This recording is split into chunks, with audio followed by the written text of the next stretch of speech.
நேர்களே, ஆக்கமும் ஆன்மீகமும் ஒரு அற்புதமான தொழில் நேர்களே. நேர்களே, ஒரு பெரிய ஒரு பணக்காரர் வந்து மக்கள் மனசை இடம் பிடிக்கணும் அப்படின்னு ஒரு தண்ணீர் பந்தல் போட்டார். தண்ணீர் பந்தல்னு போட்டுட்டார். நல்லா போர்டு சூப்பராக போட்டுட்டார். டெக்கரேஷன்லாம் பண்ணிட்டார். மண்பானையெல்லாம் வச்சுட்டார். நம்ம அங்கேருந்து பார்த்தோன்னு வச்சுக்கோங்களேன், அது தண்ணீர் பந்தல் போர்டு.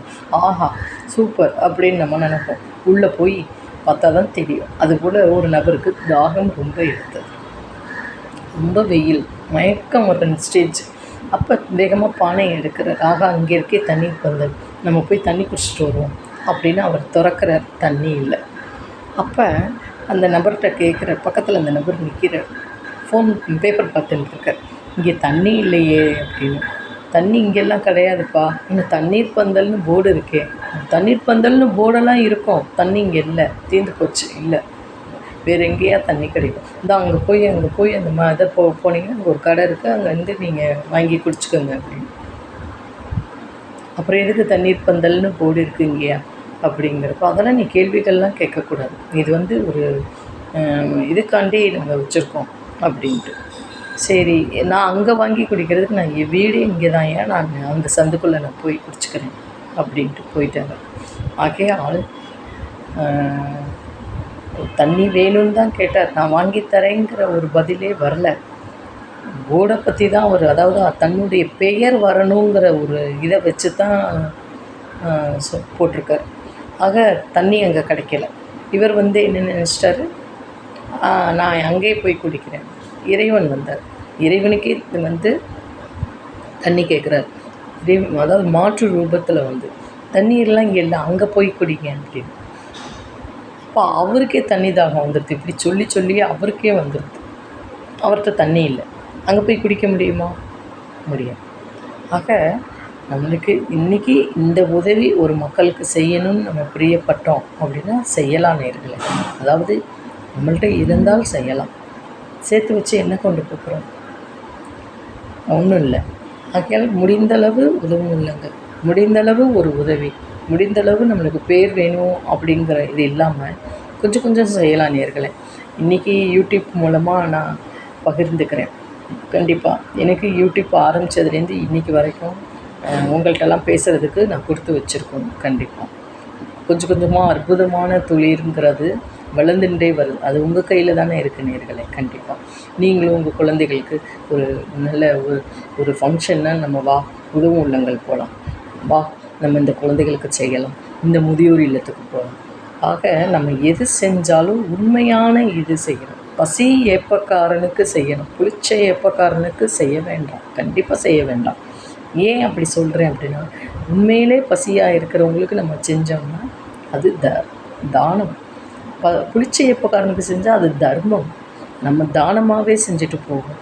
கடவுளோட பாதத்தை பிடிக்கணும். ஆமாம் நேர்களே. என்ன அப்படின்னு கேட்டிங்கன்னா, இந்த தண்ணிங்கிற கதையில் இன்னும் ஒரு பேராக இருக்குது.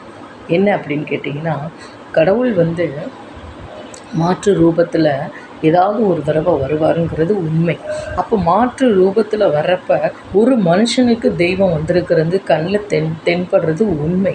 ஒரு தொண்டருக்கு அப்படி தென்பட்டுட்டார் கிருஷ்ண பகவான். அப்படி மாற்று ரூபத்தில் வர்றப்ப இந்த தொண்டர் வந்து பார்த்துட்டார். அப்போ கிருஷ்ணன், நீ கண்டுபிடிச்சிட்டியா என்னைய? அப்போ எனக்கு முன்னேட்டு எனக்கு ஒரு வேலை ஆக வேண்டியிருக்கு, அதனால் நீ வந்து என் கூட வா அப்படிங்க. அப்போ கிருஷ்ண பரமாத்மா, இந்த வீட்டில் போய் எனக்கு தண்ணி வாங்கிட்டு வா அப்படிங்க. அப்போ இவர் போகிறார். போய் கதவை தட்டுறார். தண்ணிலாம் இங்கே இல்லை, இங்கெல்லாம் இல்லை, கிளம்புங்க அப்படிங்கிறார். இன்னொரு வீட்டில் கதவை தட்டுறார். தண்ணிலாம் இல்லை, இங்கெல்லாம் இப்படிலாம் வரவேலையெல்லாம் வச்சுக்கக்கூடாது, எதை வேணாலும் கேட்கலாம், தண்ணிலாம் கேட்கக்கூடாது அப்படிங்கிற. அந்த வீட்டில் போய் தட்டு. ஒரு வயதான அம்மா தன்னுடைய எந்த பாத்திரத்தில் வச்சுருக்காளோ அந்த பாத்திரத்தில் கொண்டு வந்து கொடுக்குறான். அப்போ இந்த தொண்டர் வந்து சீடர் வந்து கேட்கலாம், இன்னொரு தடவை எக்ஸ்ட்ரா கொண்டு வாங்கன்னு சொல்லியிருக்கோம். அவங்களுக்கு வயது 90 வயது. அப்போ எப்படி இருக்கும்? இன்னொன்று தூக்க முடியாதுல்ல. அப்போ இன்னொரு தடவை போய் கேட்டு கிருஷ்ண பரமாத்மா, கிருஷ்ணர் வந்து நிற்கவுமே ஜலம் குடிக்கவுமே அந்த அம்மா கண்டுபிடிச்சிட்டாங்க. கிருஷ்ணா, நான் உன்னையே தான் பார்க்கணுன்னு இருந்தேன், பார்த்துட்டேன் அப்படின்னு காலில் விழுந்து சேவிச்சாலாம். எப்படி தெரிஞ்சது? உண்மையான பக்தி. கண்டிப்பாக. அப்போ இவர் இந்த அம்மா வந்து குடிக்கவும் வெளியில் வரலாம். வெளியே கிருஷ்ணர் வந்து இந்த பேர் முடியட்டும், சொர்க்கத்துக்கு வந்துடட்டும், வைகுண்டம் வந்துடட்டும் அப்படின்னு. என்ன பெருமாளே, என்ன கிருஷ்ணா, அவங்களுக்கு இந்த தண்டனை கொடுக்குற, இன்னும் கொஞ்ச நாள் சந்தோஷமாக இருந்தாப்போ. இங்கே வந்து கஞ்சத்தனமான இருக்கிற தண்ணி கெட்டதுக்கே தண்ணி இல்லைன்னு சொன்னானே, இன்னொருத்தன் டோரையே இழுத்து போனான். அவனுக்கு நிறைய காசு, நிறைய தங்கமாக கொடுக்குறீங்களே, அதை வச்சு அவன் என்ன பண்ண முடியும்? சூட்டிக்கொள்ள முடியும், இது பண்ண முடியும். எத்தனை நாள் அங்கே வைகுண்டம் இல்லையே அவனுக்கு. இந்த அம்மாவுக்கு வைகுண்டத்தில் அங்கே வந்து சொர்க்கமே ஒரு இதுவாகவே காத்துன்னு இருக்காளாம். நம்மளுக்கு அதுதானே வேணும். கண்டிப்பாக அங்கே நம்மளுக்கு இடம் வேணுமே.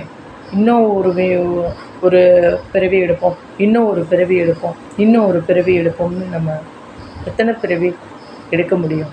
அவன் என்ன நினச்சின்னு இருக்கானோ அதுதான். கண்டிப்பாக இந்த அம்மாவுக்கு பூரிச்சு போனாங்க. ஆகையால் தண்ணி கேட்டால், அதனால தான் வீட்டுக்கு வந்தவங்களுக்கு நம்ம குழந்தைக்கு சொல்லிக் கொடுப்போம், தண்ணி எடுத்து கொடுப்போம் அப்படிங்க. கரெக்டாக நேயர்களே?